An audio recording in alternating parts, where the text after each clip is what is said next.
On the night of January 5th, 2011, residents of Alexandria, Egypt were on edge. Just days earlier on New Year's, 21 people were horrifically murdered in just the span of one night.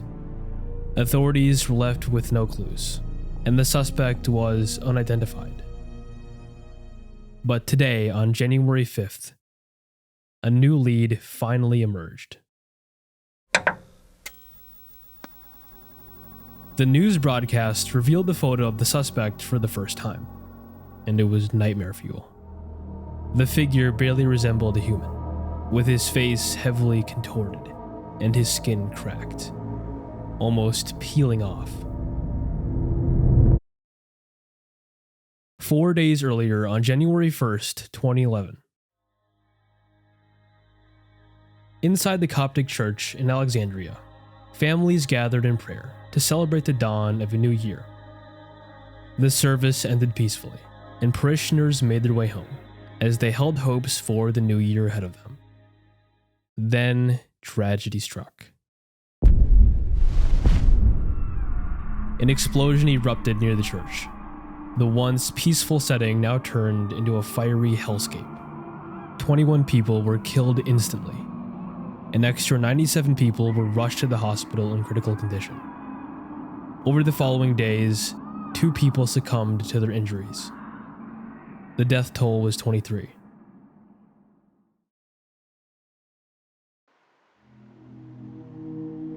The task of identifying the perpetrator wasn't going to be easy, as the man was completely incinerated. His remains were scattered in all kinds of different locations, making it nearly impossible to reconstruct what the suspect may have looked like. But forensic investigators would still, though just barely, piece him back together.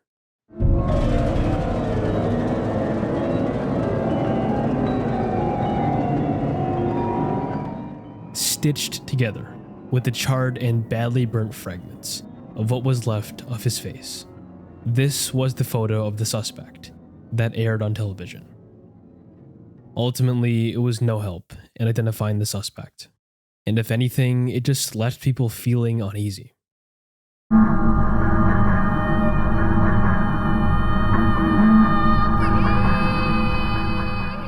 They still had no definite answer as to who did this and why they did it. And without a face or name behind the culprit all these years later, it was almost as if the killer never existed, and the death and destruction on that January day was brought upon by some malevolent unknown force.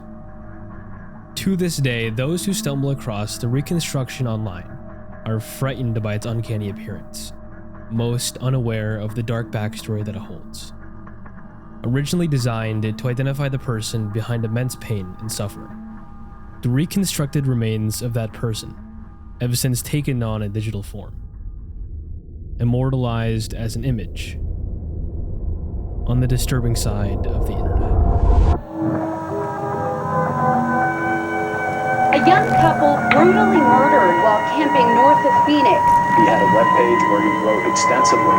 All of the mother's instinct, I don't know what it was, but I knew there was something wrong.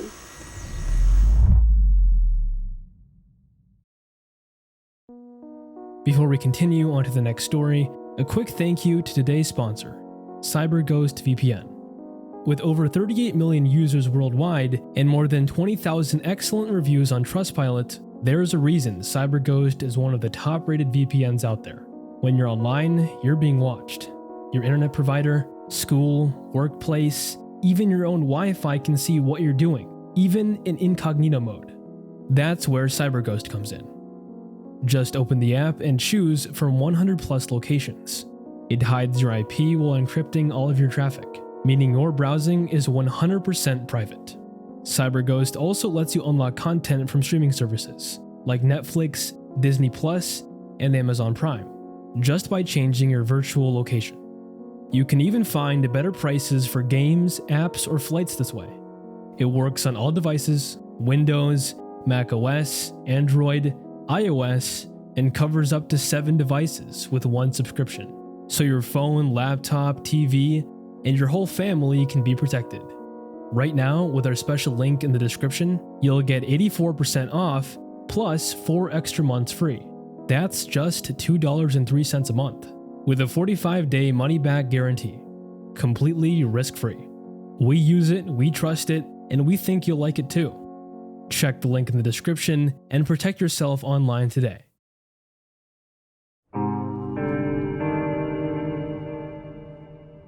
On October 17, 2003, 19-year-old Lisa Guerreri and her boyfriend, a 20-year-old Brandon Rumbaugh, cruised down Arizona's Interstate 17 highway.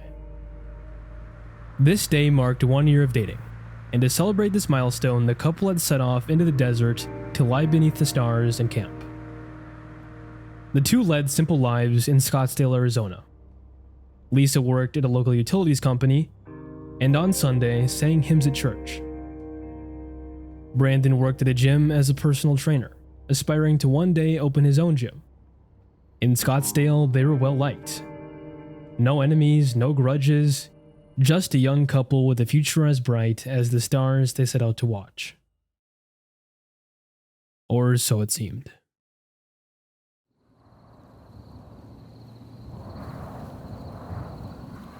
Once nightfall arrived, the Ford F-150 Lisa borrowed from her mother sat parked on Bumblebee Road, a remote camping spot located far out from any form of civilization. Hours passed under the stars without disturbance, and before long, they had drifted asleep.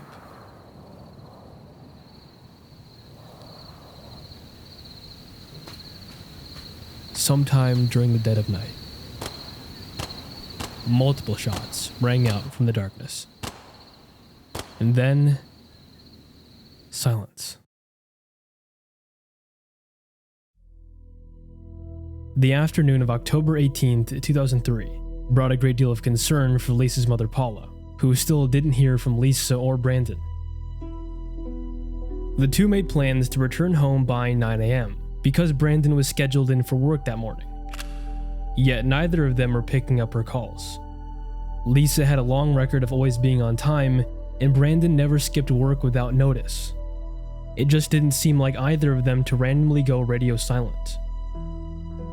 And as more hours passed, concern grew amongst family and friends, prompting a search effort. The search concluded on October 19, 2003.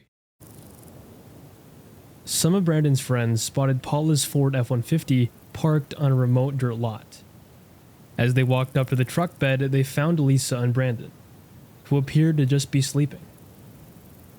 They were not sleeping.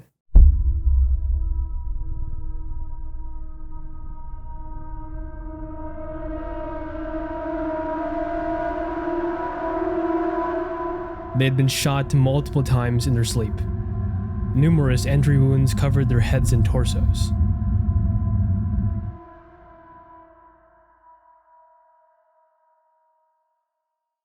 "20-year-old Brandon and 19-year-old Lisa were found off the I-17 on Bumblebee Road, an area where Brandon's friends had been searching."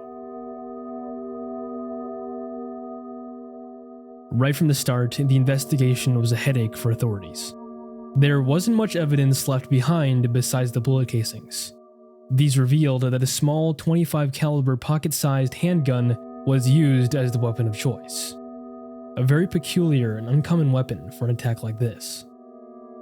As investigators searched the truck, they noticed that some items were missing, such as the couple's VHS video camcorder and the car keys.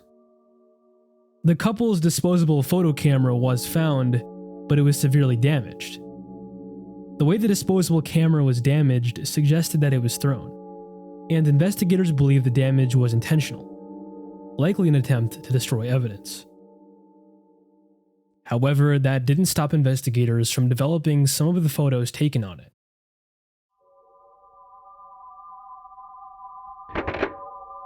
The first photo shows Lisa lying in the truck bed, smiling at the camera with the pitch black darkness ominously behind her.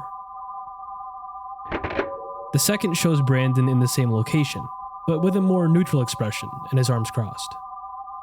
The third photo taken on it is where it gets strange. It appears to be some sort of room with a light fixture at the top, photographed in a way that makes it seem as though the person behind the camera was peeking in. Nobody could recognize where it was taken.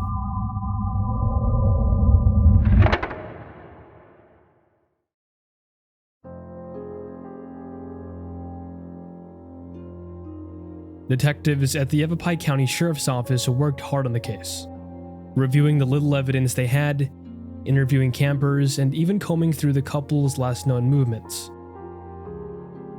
But by the turn of the decade, the case went cold. Still, the void left behind only fueled speculation, leading to two main theories.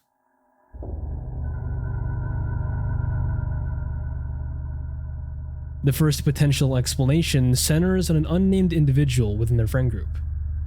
It's theorized this person's motive was jealousy. Lisa would turn down his advances time and time again, which could have led to a hatred that grew violent. Then he learned of their plans to go camping in the desert, and he might have seen it as the perfect opportunity to strike.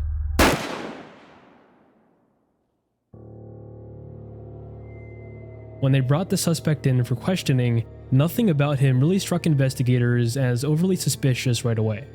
However, it was what he did after that definitely turned some heads. After being administered a polygraph test, passing it and being cleared, he packed up all of his bags and disappeared to Washington State. When his house was searched after he moved, it was dusted and chemically cleaned. Every crevice of the house was spotless. He made sure that nothing was left behind. Because of this, detectives regret clearing him, and to this day he remains a key person of interest.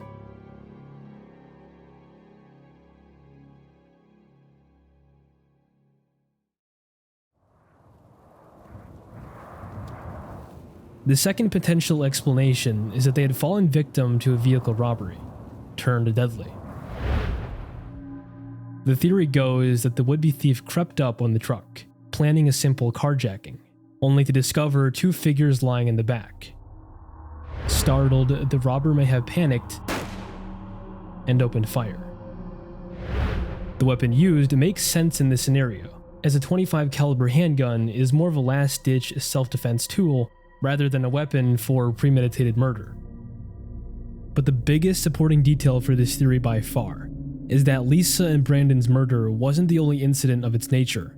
In fact, just a few miles down the same lonely stretch of dirt road, history repeated itself.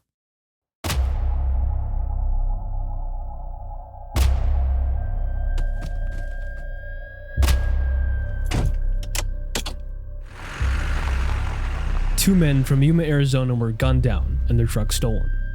All clues pointed to 21-year-old Rusty Rankin, who was tracked to a cheap hotel in Colorado Springs. As deputies closed in, he barricaded the door to his room. And moments later,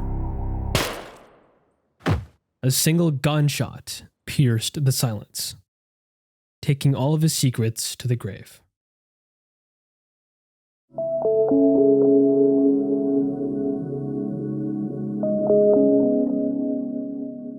Yet this tantalizing lead falls short. There is no evidence that links him to Lisa and Brandon's murder. It offers no explanation for the stolen video camera, the intentional damage to the photo camera, and though the keys were stolen, the truck itself remained completely untouched.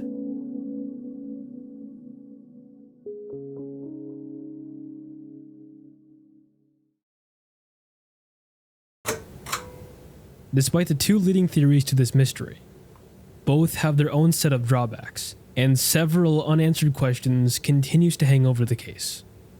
All we are left with is bits and pieces from that night, and 3 recovered photos, frozen in time.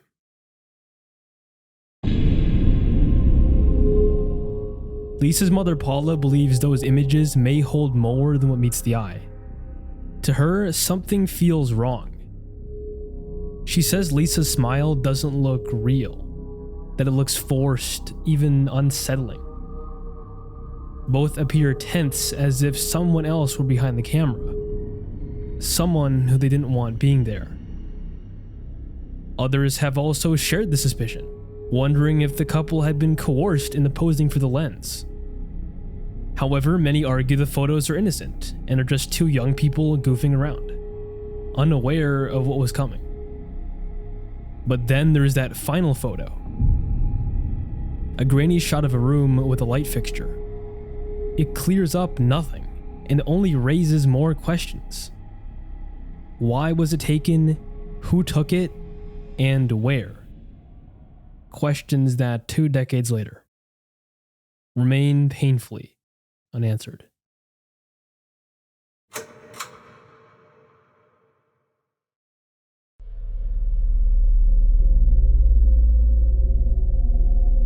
There's something about this case I can't quite put my finger on. It's profoundly disturbing seeing them seemingly happy, unaware of the danger right behind them, with no people for miles, no cell reception, long before smartphones and the instant connection that we have today. And then there's that mysterious third photo, completely out of place and barely discernible. Whether taken by them or by someone else, these otherwise normal photos, given their context, are deeply unsettling.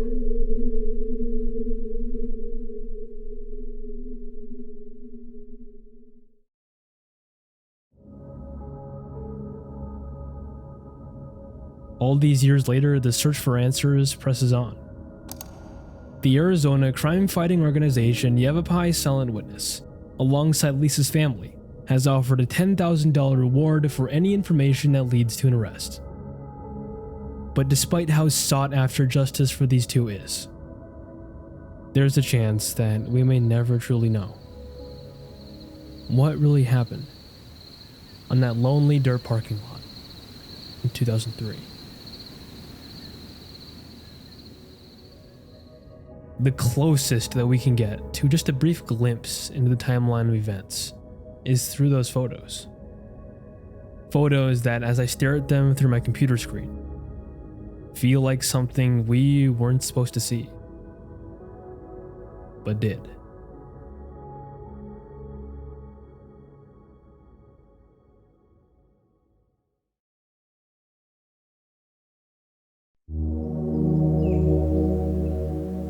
On May 16th, 2005, in the town of Coeur d'Alene, Idaho, a man named Bob Hollingsworth walked up to the Groney family's front door. He was there to pay 13-year-old Slade for mowing his lawn the previous day. However, as he got closer, he noticed blood smeared across the front door. More blood smeared the back door, which was left completely ajar. He called out if anyone was there, but received no answer. Only the frantic barking of dogs from within. Sensing something terribly wrong, he ran back to his house and called 911 right away. I went to the door to pay the little kid $10 for mowing the lawn, and there's blood all over the door. Oh. Nobody comes to the door. Within minutes, deputies poured onto the scene. A lingering sense of dread hung heavy in the air as they entered. Then, the unmistakable, sickening smell of death introduced itself. Once in the living room, they were met with a grisly scene. 3 members of the family, bludgeoned to death, their heads horrifically mutilated. They were all face down, bound with nylon zip ties, and lying in the pool of their own blood. The victims were 40-year-old Brenda Groney, her boyfriend 37-year-old Mark McKenzie, and her son 13-year-old Slade. But the 2 youngest children of the family, 8-year-old Shasta and 9-year-old Dylan, were nowhere to be found.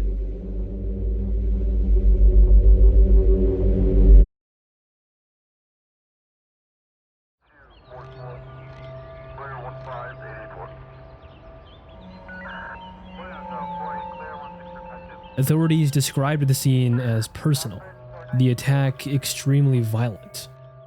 So violent, in fact, that forensic investigators had to identify Brenda using a tattoo.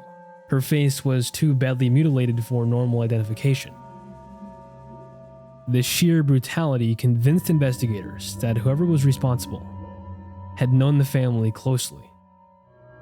Evidence at the crime scene was almost non-existent, besides one fingerprint that was found on a bloody door. This fingerprint led them directly to a man named Robert Lutner, who was at the family's barbecue and owed them money. He had a criminal record and, suspiciously, left for a vacation the day after the murders. But when questioned, he denied all involvement and passed the polygraph test. He was quickly excluded as a suspect, and more than a month passed by with no new promising leads.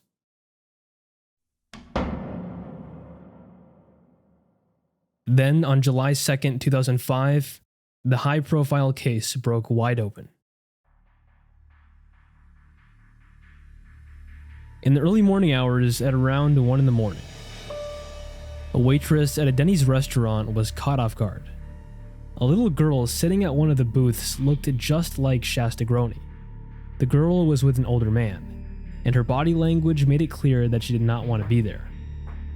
After seeing this, the waitress wasted no time in calling the authorities. When an officer gently asked the girl, "What's your name?"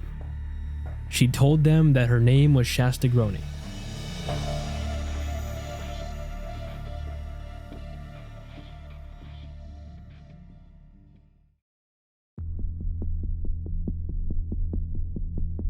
The man who was with her was identified as 42-year-old Joseph Edward Duncan III, a level 3 sex offender and notorious child predator with a violent criminal record. He kept getting released on parole for good behavior, and before this, he was on the run as a fugitive, having skipped bail on charges in Minnesota. The only leads on his location at the time was a Blogspot page he ran since 2004, titled The Fifth Nail. He named it so because he saw parallels to himself in the old tale that the fifth nail intended for Christ's heart during crucifixion was hidden by the Romans. Joseph saw himself as Christ, and his repeated releases on parole for good behavior were in his mind equivalent to that fifth nail being hidden. On the blog, he discussed his daily life, complained about being oppressed, and tried to justify his actions. However, the blog had been of no help in finding his location. That didn't matter anymore though, because they not only found him, but received a very promising suspect in the case. Yet, while the investigation seemed to be heading in a positive direction with Shasta being found alive, Dylan was still missing. Joseph refused to speak, but with the help of Shasta's testimonies and data from Joseph's GPS and laptop, investigators learned that he kidnapped both children and took them to a makeshift campsite 95 miles away in Lolo National Forest, Montana. It was there 2 days after Shasta's rescue that they would make a heartbreaking discovery. Deep within the forest lay her brother Dylan's remains.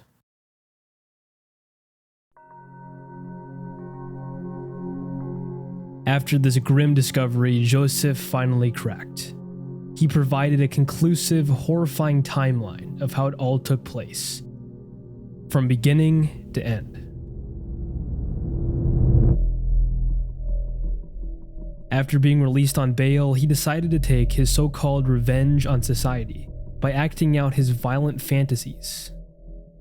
On April 13th, 2005, he went to a Walmart and spent $732 in items, including night vision goggles, a video camcorder, a shotgun, and a heavy-duty framing hammer. He then rented a Jeep from St. Paul, Minnesota, and traveled west onto Interstate 90. As he continued down the interstate, he reached Coeur d'Alene, Idaho, and spotted the Groney family home. He noticed 2 children playing outside, Dylan and Shasta Groney. It was exactly what he was looking for. He began to hatch his plan.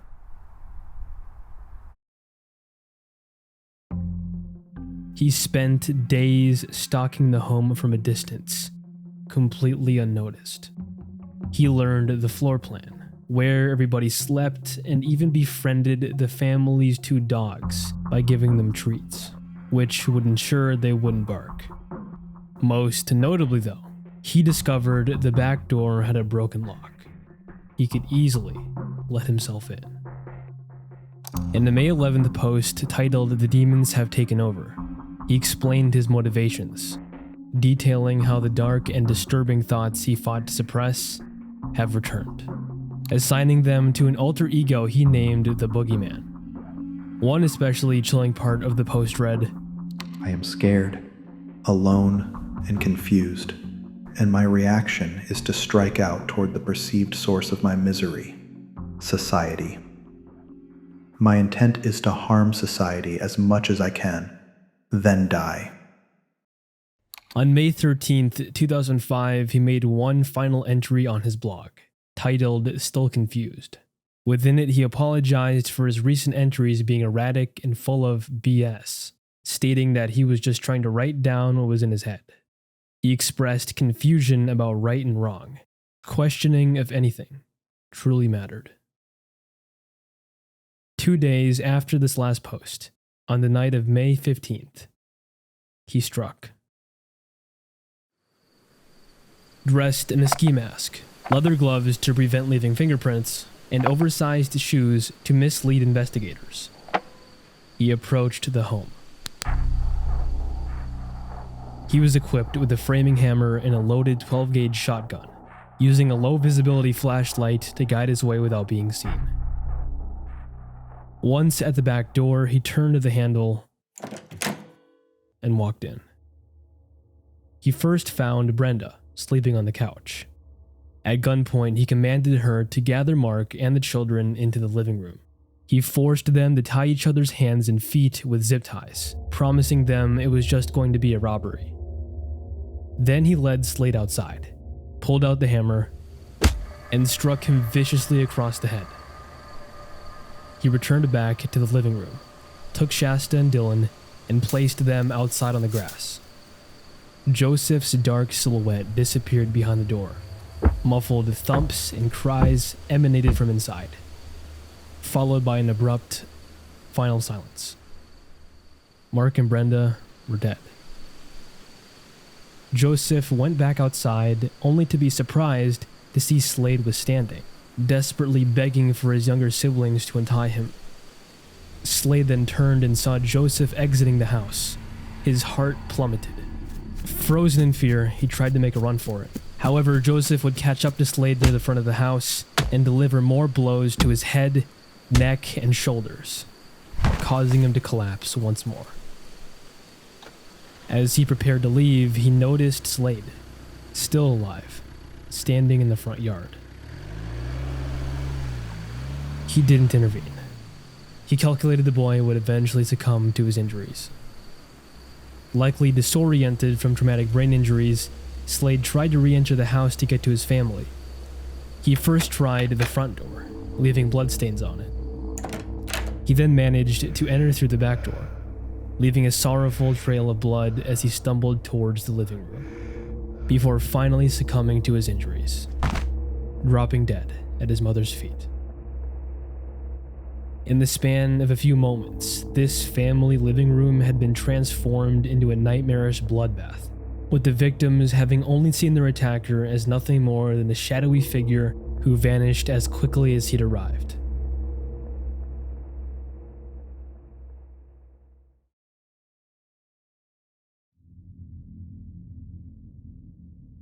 For the next 7 weeks, the FBI was stumped, while the children endured hell on earth.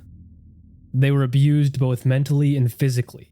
They had nowhere to run and nowhere to go, surrounded by nothing but wilderness for miles and miles on end. Whenever he had to leave them unsupervised, he would chain them to a tree using a dog chain. He would even manipulate them into believing there was a chance they would be returned home, by making them write letters addressed to their father and their older brothers. Dear Dad, I miss you very much. And me and Dylan know what happened to Mom, Mark, and Slade, and we both feel very sorry for them. And we both miss you, Jesse and Vance. And we might see you guys again. These letters were never sent. On June 22, 2005, Joseph chained Shasta to a tree, but only took Dylan with him.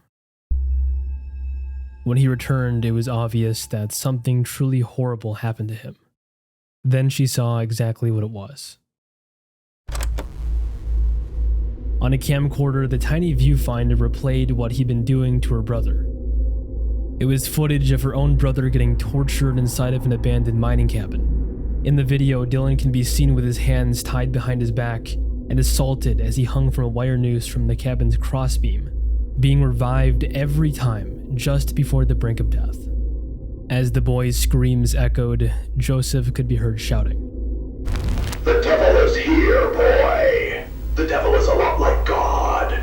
The devil knows everything. The devil sees everything. The devil likes to watch children suffer and cry." Later that same exact day, Shasta heard a loud gunshot. She ran to the other side of the Jeep and saw Dylan clutching his stomach, bleeding profusely from a gunshot wound. Joseph approached him and pressed the shotgun barrel directly to his head. As he did, Dylan begged for his life. He didn't care. The gun jammed, but without any hesitation, he reloaded the weapon once more.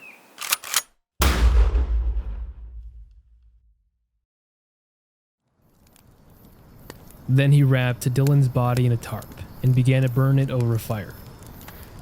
The fire burned for days. Shasta knew it was only a matter of time before she was next.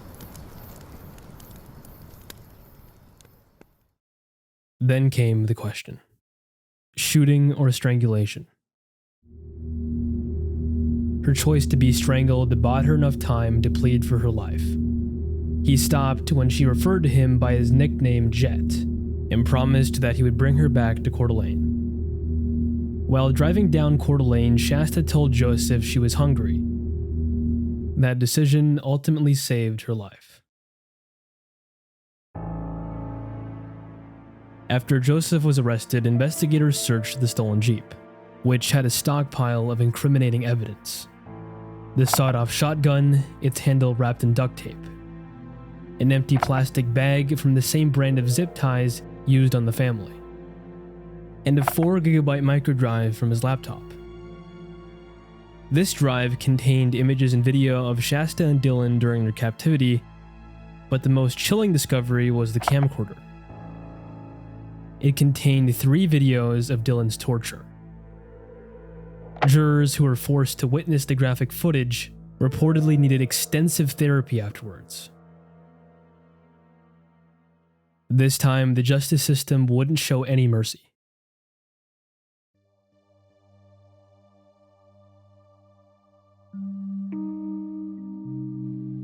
He received multiple state and federal sentences, totaling 11 life sentences and 3 death sentences.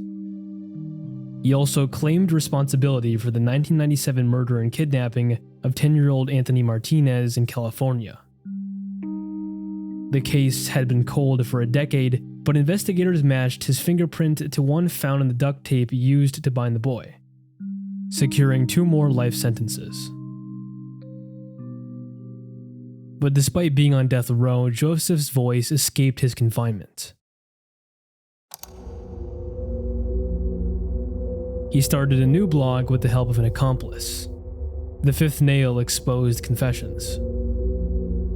In a post dated May 14, 2018, titled The Garonies, he went into grave detail about the murders.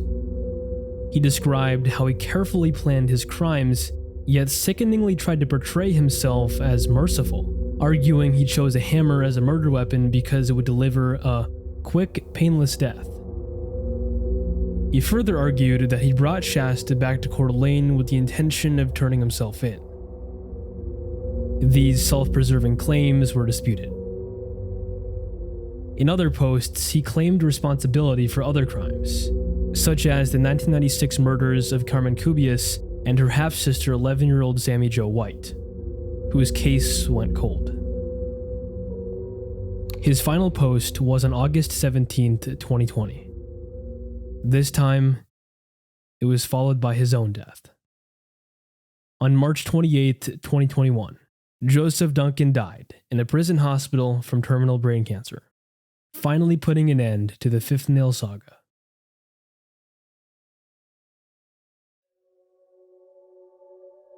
His death brought some closure for Shasta Groene, who has since went on to share her own detailed account of the events in Out of the Woods, a book written by New York Times bestselling author Greg Olson.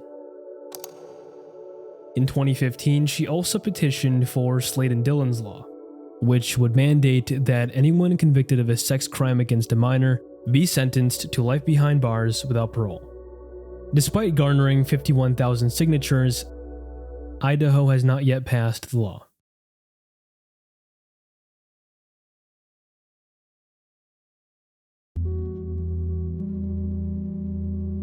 Today, the Groene family home no longer stands. In its place is a grassy field. It was demolished as a way to bring the haunting memories of that night down with it.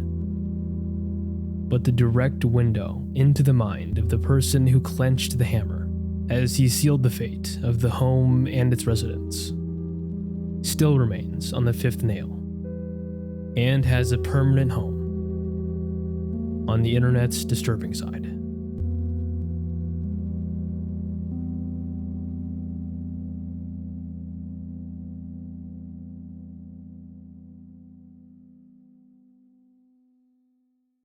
Click the link in the description to get CyberGhost VPN for just $2.03 a month, plus 4 months free. That's 84% off with a 45-day money-back guarantee. Browse safely, watch anything, stay private. CyberGhost VPN link below.